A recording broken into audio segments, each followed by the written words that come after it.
Un collègue m'a demandé de regarder sa lampe de poche qui est en faux contact au niveau de la charge. Tu vas voir, ça va être assez facile. Et puis on va surtout parler des USB-C qui peu à peu remplacent tous ces anciens connecteurs, puisque c'est vraiment devenu le type de raccordement universel.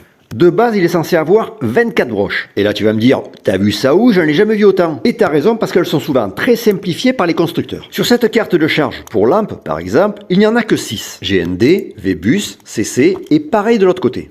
Ça fait donc 6. Sur ce cordon, il y en a un peu plus. Il semblerait qu'il y en ait 8 de chaque côté, ça fait 16. On va regarder ça plus précisément. D'abord, pour l'alimentation qui peut aller de 5 à 20 volts, on a le 0, GND, et le plus, VBus. On les retrouve d'ailleurs toutes les deux un peu plus loin sur la même ligne. Et ça va permettre, selon la version, de doubler la puissance. On a ensuite les data, des plus et des moins pour le transfert de données. Pour une souris ou un clavier par exemple. Dans le cas d'un chargeur, ça sert pour le contrôle du courant. Mais pour la gestion du courant, de la tension, de la puissance, du sens de connexion, pour la sécurité, c'est la CC qui est importante. C'est pour ça que tout à l'heure, dans la version très simplifiée, on avait le minimum, c'est-à-dire moins, plus et CC. Ce cordon par exemple, qui ne comporte que 2 fils, n'est donc pas conforme.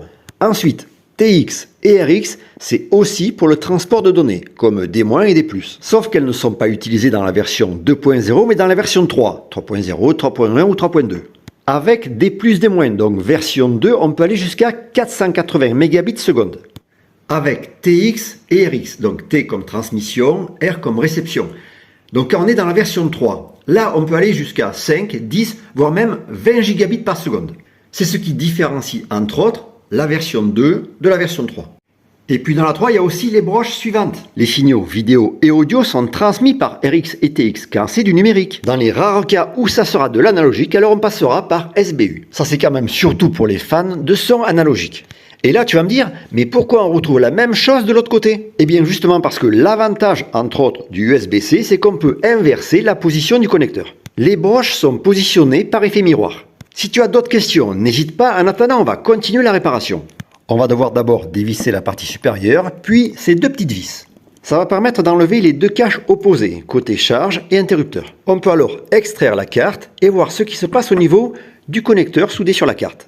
Et là, a priori, rien de particulier. Sauf que, en y regardant de plus près, un des points de soudure est manquant, ou du moins, il était certainement tellement fin qu'il s'est rompu. Problème à la fabrication et le fait qu'elle soit tombée plusieurs fois expliquerait notre problème. Et d'ailleurs, en mettant en contact avec un tournevis les 2 pastilles, ça remarche. Donc, le temps de mettre le fer à souder en chauffe, allez au travail. Je soude, je vérifie la soudure, je remonte l'ensemble, en espérant que ça remarche et qu'on va se retrouver avec une lampe presque neuve. Allez, on essaye de remettre en charge. Ça a l'air pas mal, on a bien travaillé.